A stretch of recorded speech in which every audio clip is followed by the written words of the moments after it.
किन नम्बर दिए email address Y Y R R N N A A Y Y A A Y R नयाँ घरे GH G H A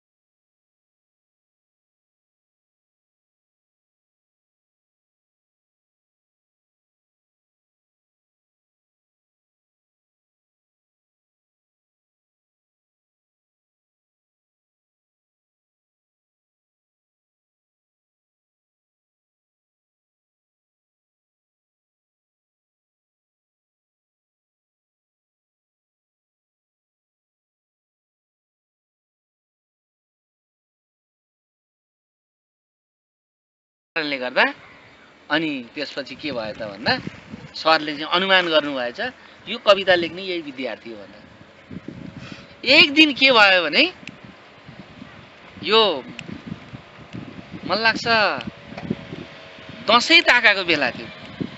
दसैँको बेला दुईटा कुरा हुन्छन्, तपाईँहरूलाई कतिको थाहा छ? खोला नाला सङ्ला हुन्छन्, पानी कम पर्छ र हरियो यति मिठो धान लहलह हुन्छ हो। अनि जाडो अलिअलि सुरु भएको हुन्छ, बहुत सुन्दर समय हुन्छ। शरद ऋतु भन्छौँ हामी त्यसलाई, ऋतुहरूमध्येको सुन्दर ऋतु हो त्यो शरद ऋतु। त्यो बेलामा दसैँ सकिएर तिहार लाग्ने बेलाको बेला रहेछ। कविता प्रतियोगिता भयो, शरद ऋतुलाई लिएर कविता लेख्नु भनेर सरले भन्नुभएको थियो। दसैँ सकिएपछि मैले कविता लिएर र त्यो कविता सुनाइयो। त्यो कविता पहिलो भयो। त्यो घटना मैले कहाँ थाहा पाएँ? म रुखको हाँगामा बसेर चाहिँ मेरो कविता पहिलो भएको मैले सुनेँ। म एकदम उत्तेजित भएर, एकदम एक्साइटेड भएर रुखबाट चाहिँ म सुर तल खस्दै थिएँ, थपडी बजाउँदै। मेरो कविता फर्स्ट भयो भन्दा चाहिँ म रुखको उफ्र माथिबाट तल खस्दै थिएँ। तलपट्टि त्यो रुखको फेदमा एकजना बुढो सर, मैले कहिले नदेखेको सर, माकल टोपी भन्छन्। माकल टोपी भन्छ थाहा छ तपाईँहरूलाई?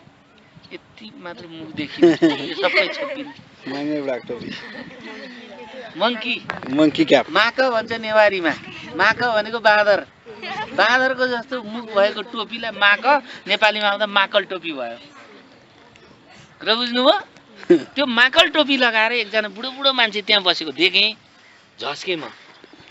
उहाँले मलाई आएर त्यो रुखबाट खस्दै गर्दा च्याप्प समात्नु भयो अनि झङ्गाल पार्दै पर लानुभयो र के भन्नुभयो, यो कविता कसको हो?